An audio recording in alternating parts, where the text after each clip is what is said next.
Hey folks, Jim from Salvinos J R Models, and I have what's probably going to turn out to be an epic undertaking here.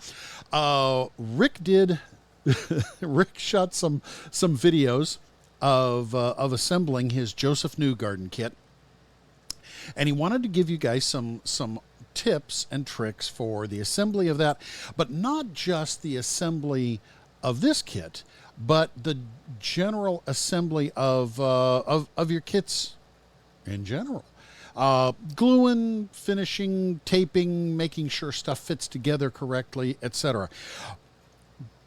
But what he started with wasn't one of the production kits like sitting over my shelf that are already shot in the colors. So you basically, when you get yours, all you have to do is put them together and decal them if that's all you want to do.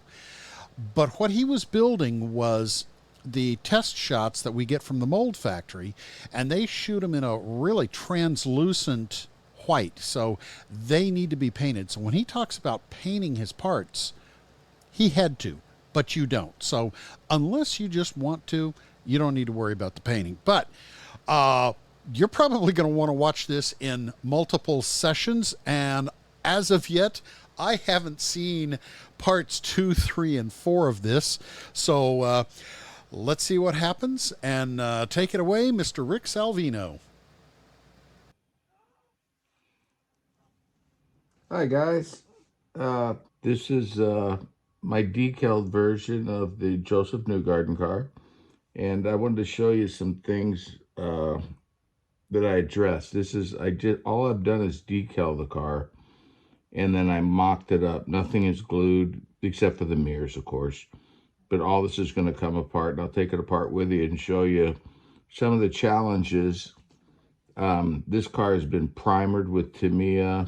I used the light gray, and then of course I used the white on the side pods primer, which is also fine, so it's not a big buildup. And then I painted it with the MCW lacquer white here, and I used the Michael Schumacher Ferrari red. It ends in 86. And as you can see, the decals covered phenomenal. I mean, the boys over there in Italy do a phenomenal job. The new fade that Clay did is just great. This is just a mock-up,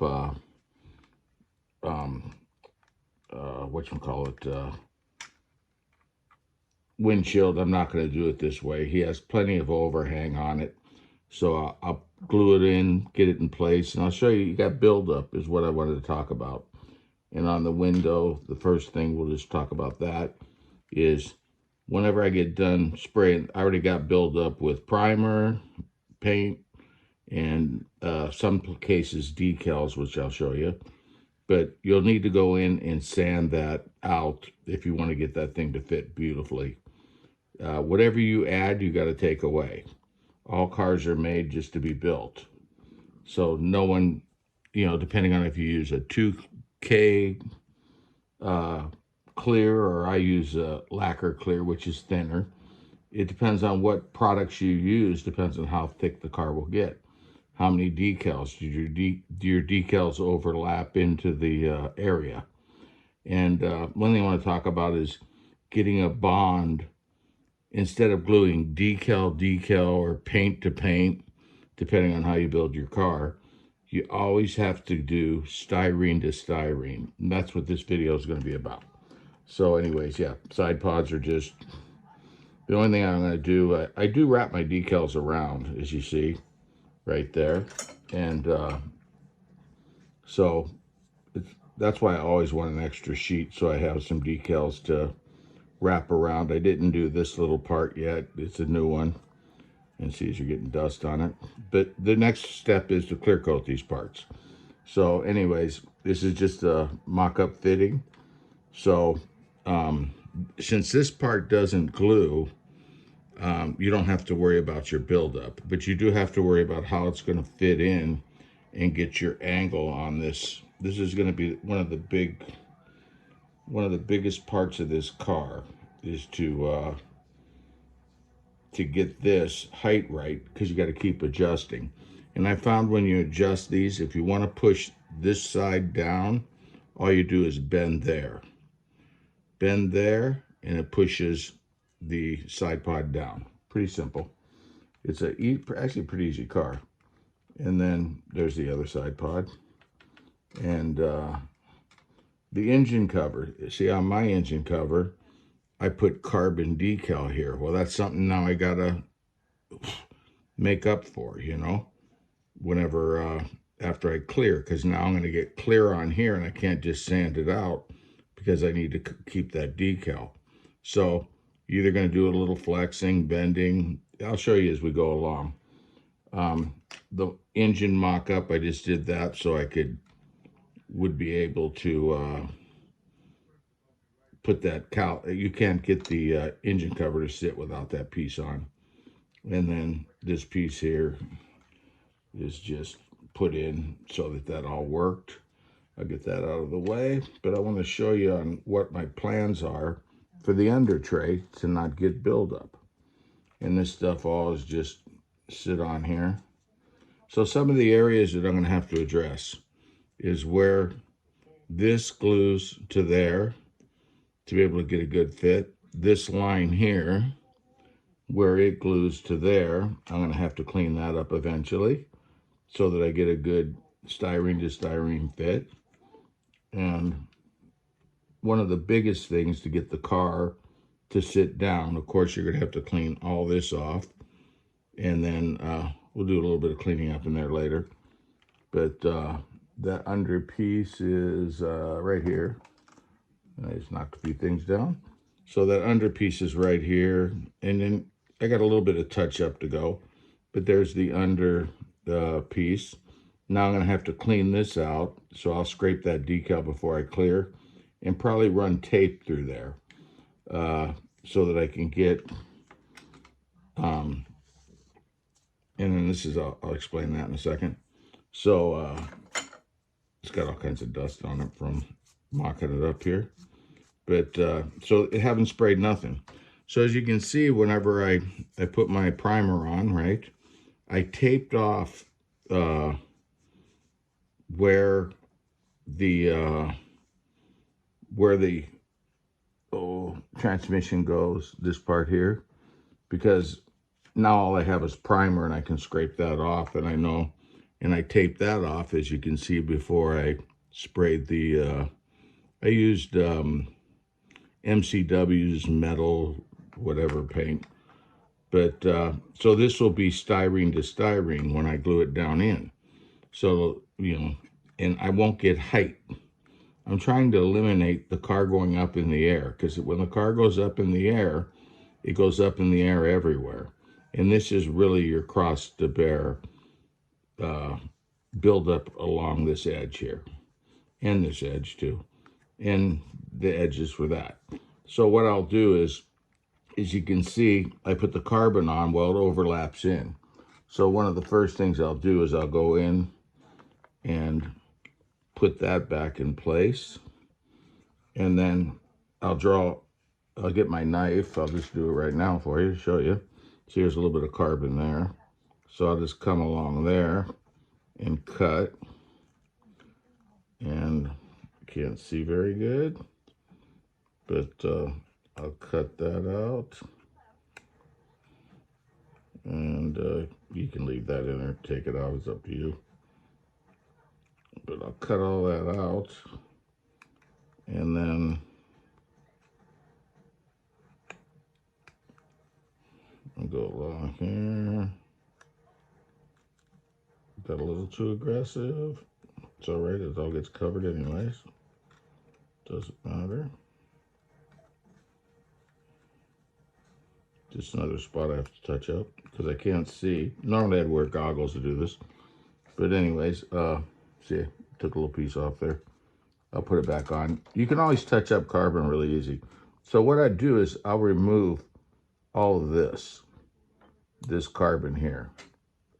Everything that I just cut, I'll remove. So I got a good little tool for that. I don't have it in front of me, but it's like a little spatula, angled thing. Let me grab it real quick to show you something really cool. Here it is. It's, I don't know, they sell these at Pegasus. I use them for putty and I use them for everything. So I go in and I just take away the, again, I didn't paint this part black.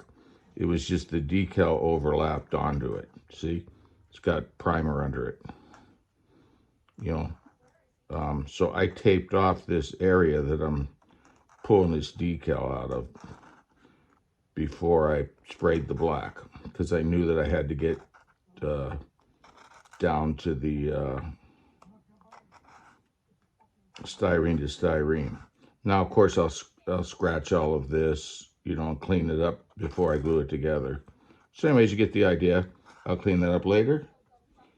And, but I'm going to show you what I'm going to do then. So once I clean that out and whatever, then I'm going to use this tape, to me, this fine tape. And I have some of this other tape here. And I'm going to tape along, which I've already done once, as you can see with the black paint. I'm going to tape back along here. I'm going to tape all this off. And I'm going to retape this off again. And then I'm going to spray my clear coat. But I'm also, because I already got black along this edge, I'm going to tape this whole edge out. And then, of course, I'll end up cleaning. As you can see here, this side must have leaked. But regardless, I'm going to clean that edge off, because there's this piece here glues on and stays. It's a permanent piece. So I'll make sure it's styrene to styrene so I get a good fit. And this way, I'll clean this off. So this thing, and clean the bottom of that off, styrene to styrene, get a good fit. So that's, so it's basically the buildup. So this is all going to stay the same because I addressed it at the beginning. So when I tape it off in clear coat, I'm not going to gain any height. So, but I will gain height here. I'm going to gain height here because I'm going to put clear over this. So I will gain height on this. So I'm going to have to address it underneath here. And then this one, where will I gain height? Oh, I'll gain height here on where I put the carbon on there. And that I'm going to paint in later, the hole.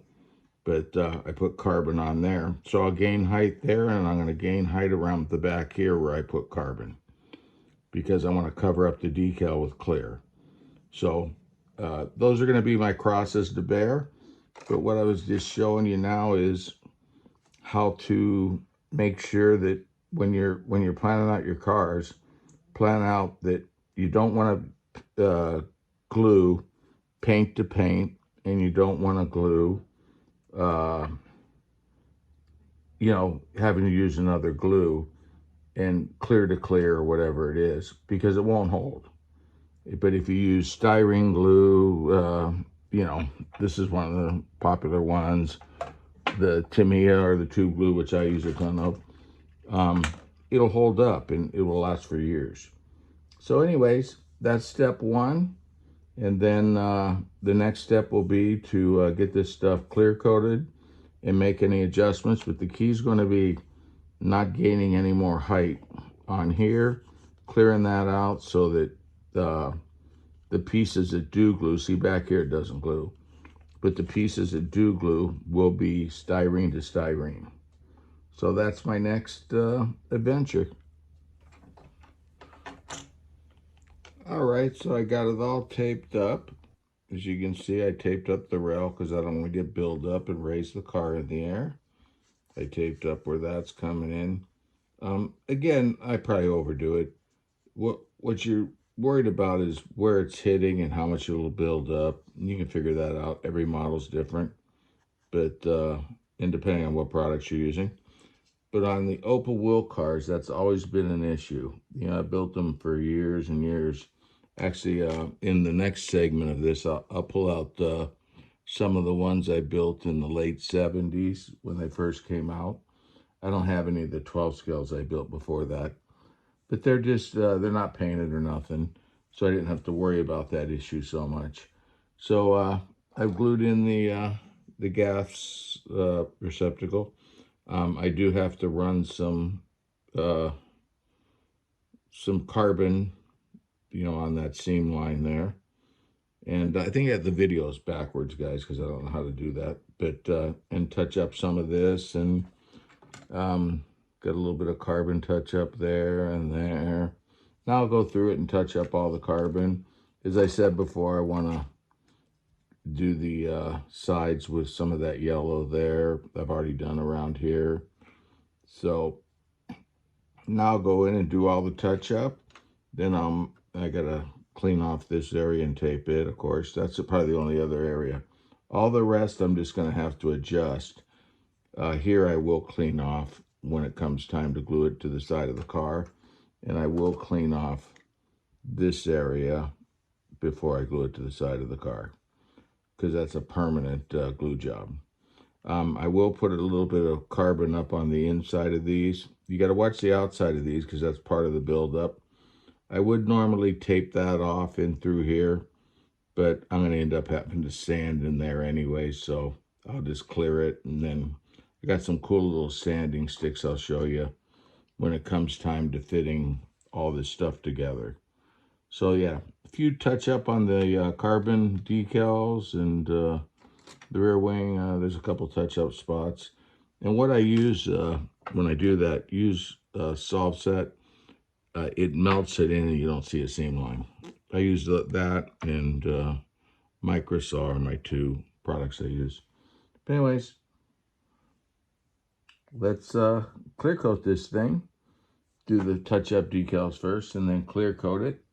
And then we'll see what we got. I'll color sand it and buff it before I get to the fitting part. So we'll do another video on that, color sanding and buffing. But this is just how to keep your fit, getting styrene to styrene. Now along this edge up here, we'll be able to clean out and go styrene to styrene, same here and here. But the side pods, you're not going to get styrene to styrene. Well, you're not going to glue them. So what you don't want to do is get this up in the air to where it's changing your angles. So that's why I taped on that area, was mainly so that I didn't have to deal with this rising up in the air. And then we'll figure out how we're going to deal with the clear coat on the side of here and the clear coat on this other shelf right here. And we'll do it, yeah. So that'll be the next time. It'll be all buffed out and ready to assemble. I've got all my trees done. I got all the, well, I'm dropping stuff. But yeah, I got all my motor parts right here, all that stuff. I've got all the chrome over there, because this is a Penske car, so all the suspension is chromed. I've already done my wheels. I'm going to have to detail paint a few things. But then here's my seat. I haven't, I got the carbon on the sides. Great thing, Clay, put that on the carbon sheet. I haven't detailed the seat belts yet, but I will. And then, but the big thing is for me is fit. Open wheel cars, I've been building them since Tamiya started the 12 scales. And that's always been the issue. Once I learned how to paint, was making up for the paint so that the cowlings fit on the car. And as the cars got newer and newer, they covered the motors. At first, they didn't cover the motors, so it's real simple. You didn't have that many issues to deal with. But now that they cover everything up, that's become an issue. So anyways, let's paint this thing, buff it out, and come back at it. Well, I'm remaking the video because I had the camera on photo. So I'm going to repeat what I just did. I actually had the car apart and just put it together. Anyways, I still have to color sand my back wing and buff it out. I just laid it together, redoing the video here. Working backwards, I'm going to take it back apart. These need clear coated. Well, this one's already clear coated, needs another coat, then color sand and buff. This one I dropped while I was clearing it, cleaned it up, got it all crud off it, and now just finished clear coating it. Had to re-put these two decals on. But anyways, so I glued the car down. What I wanted to address, and see if you can see, is this point through here. I remember in my last video, and Jim's going to put this all together, how I taped everything off. And as you can see, you see some white there, which I'll touch up with a little bit of paint. But the key is to get these side pods to fit great. And the big thing on them, one thing I was talking with Clay, the big thing we both learned was when you do the side pods,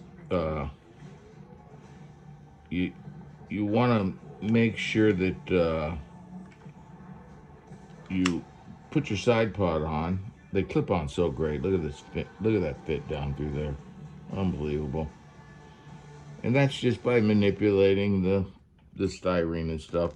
But you want to put the pods on first, then you want to put the deflectors on. So you want to mock up the car with the rear end and all that. Then this would be basically your last move, is you put these on, gluing the deflectors on.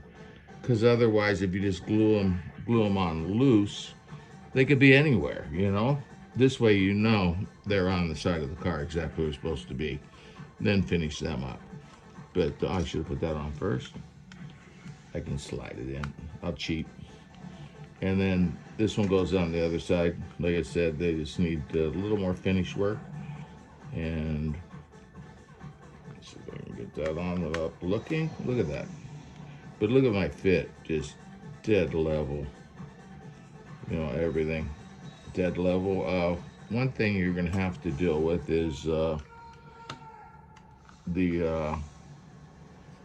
put draft on here, and you're gonna see there's little. So this is actually, there's a little tiny bit that's actually part of the under tray. So you're gonna want to paint right to there black on each one of these. Now, if you got like the Larson car where it's blue, it isn't really gonna matter much. And then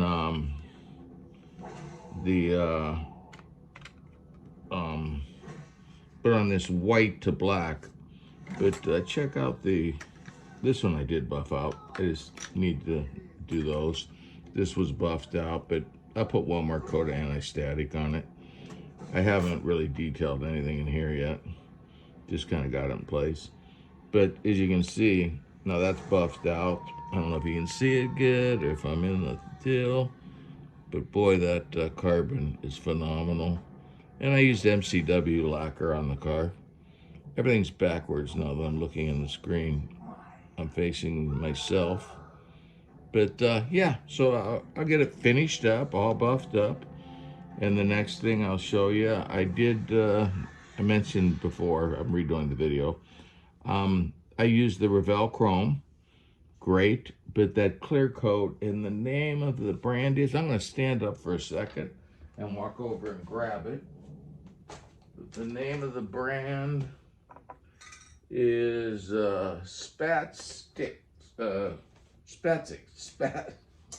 can't pronounce. Right there. Spatzik. And what I did was I tried to spray it on. It's too watery. Spray it in a little jar. Where's my little jar? Somewhere around here. Somewhere. Anyways, I just got a little paint jar. I sprayed it inside the paint jar and then I just brushed it on.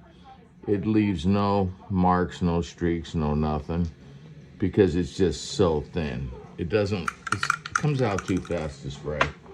But it does go over the Revell Chrome phenomenal, because the Revell Chrome is basically the same as this stuff right here. Maltol. It's in this Maltol in a can, so you could actually spray this stuff too. I do that. But if you touch it a month later, it's still going to leave marks. No matter what anyone tells you. I've always had to clear every bit of it I've used.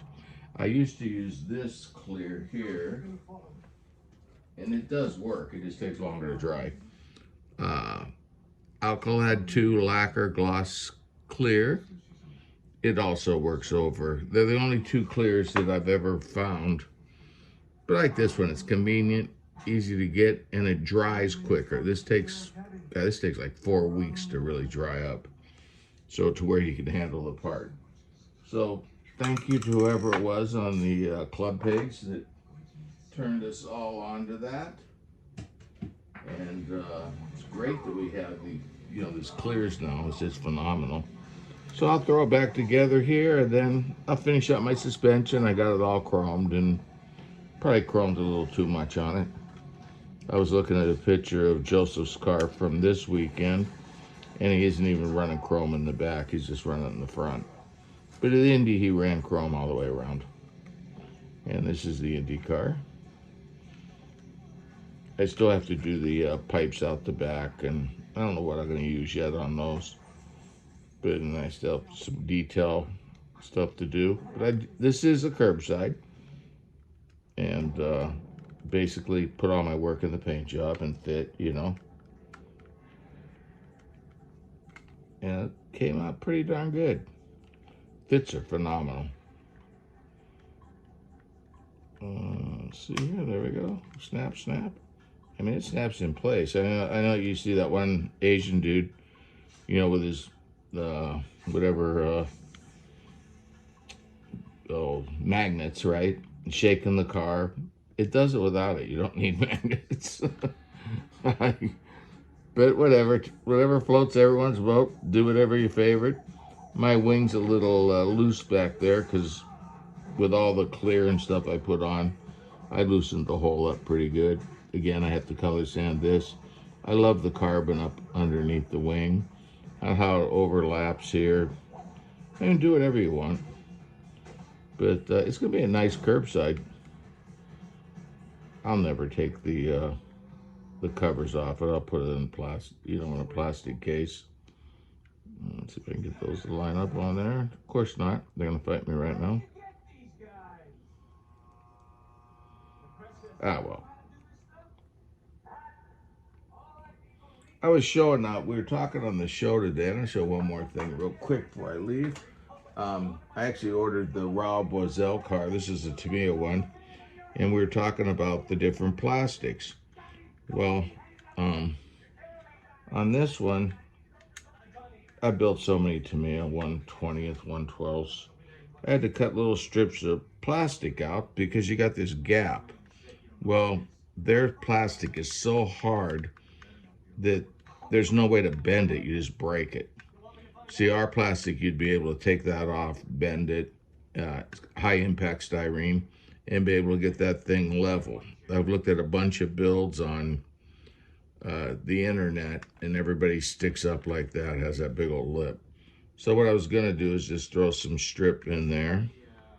I've done it before in other cars. Just throw some strip in there, glue it down, and then put some putty in. But I got to get the Raul Boiselle Dick Simon car so that it'd be the Indy wings. So it look kind of cool. So I was going to put them side by side, see how they look. I love Tamiya models. Great, they do great stuff. I do wish they'd switch though to the high impact styrene. I mean, they do beautiful work. This is a snap kit too. Great job, really, on it. It's going to be a lot of fun, and I got some great aftermarket decals by a museum, and they're not cheap. They're like $50 for the decals, So, yeah, it's going to be cool.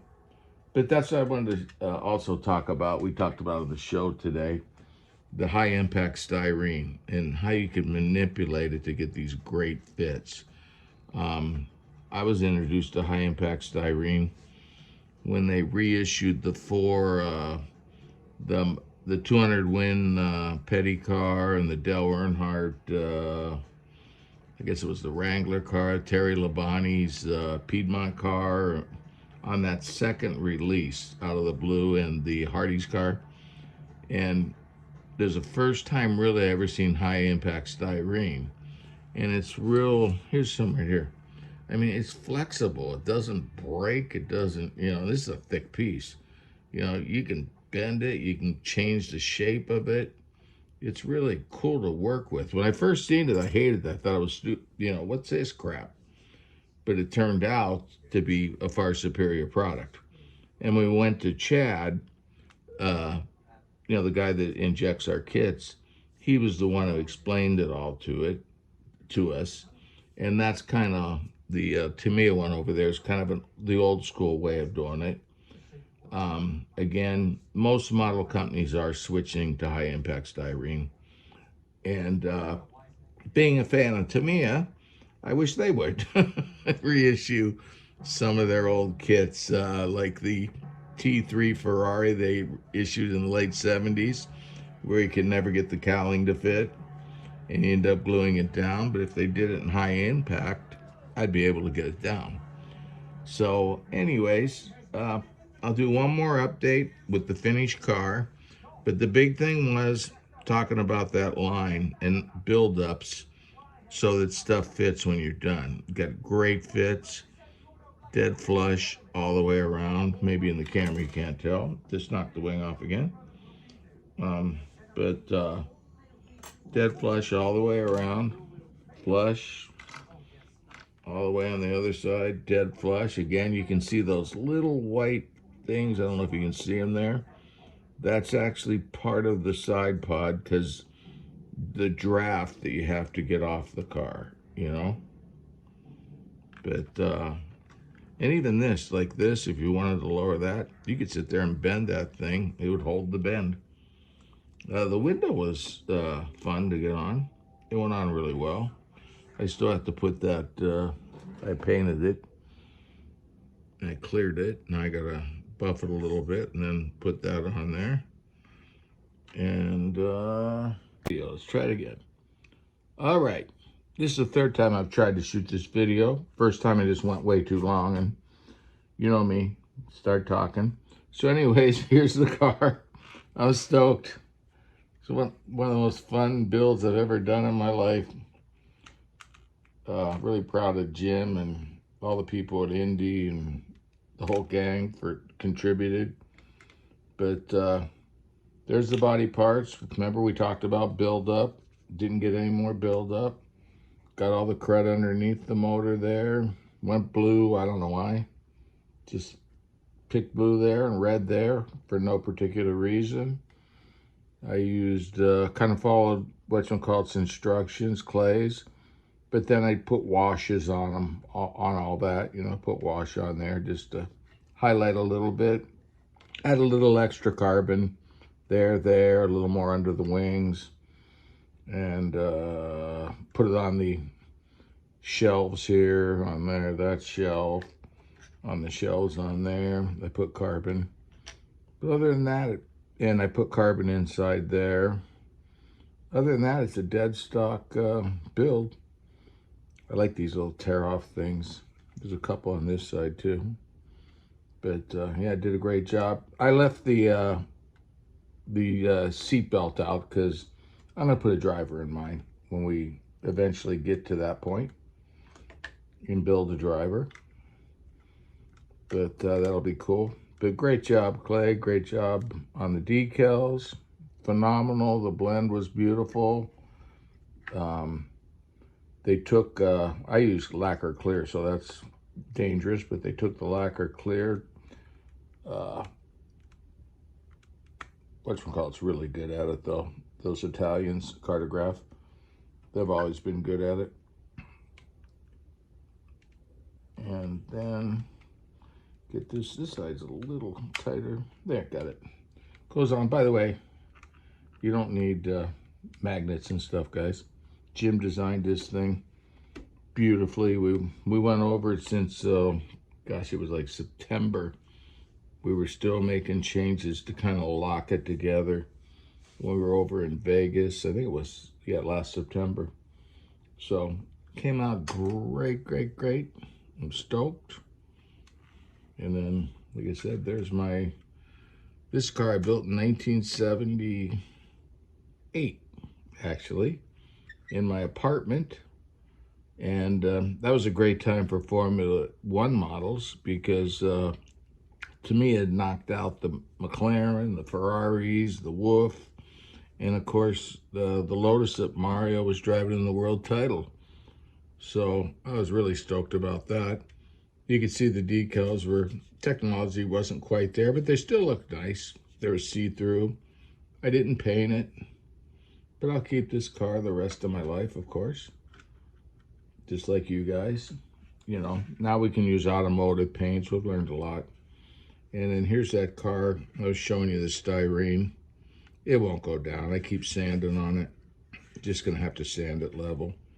But this car, they're almost the same length. I mean, besides the attenuator, if you line up the drive shafts, I don't know, less than 1/4 of an inch maybe, wheelbase, if that. It's gonna be, this one's gonna be close to 10 inches. That's 10 on the button, this one. So yeah, I wish they'd use high impact styrene. I keep complaining, but I love their kits. They do a great job. So there you go with Rick wanted to show Salvino, unhinged and unconstrained by time, letting him go. And I hope you got some good tips from watching that. And if you've got any questions, put them in the comments, and I'll try to get Rick to answer some of them. And if you are looking for a place to find some tools, etc., because he shows that that new clipper that we are now carrying, go to the Salvinos J R Models.com web store. Right above me you can see that, yeah, there it is. There's the QR code. That'll take you right to the web store. We are now carrying some tools, some paints, some brushes, some cool stuff, in addition to selling decals from some of the other kits that we have some leftovers. So in case you wad yours up or you like to double them up on what you're building, we've got those. So take a look at those in our web store, and we go from there. So I should be getting, within the next day or two, I should be getting my supply of June kits. So I'll be having some unboxings coming up, and I'll be back at you pretty soon. So thank you for following Salvinos J R Models, buying our stuff, building our kits, and we'll see you on a Saturday.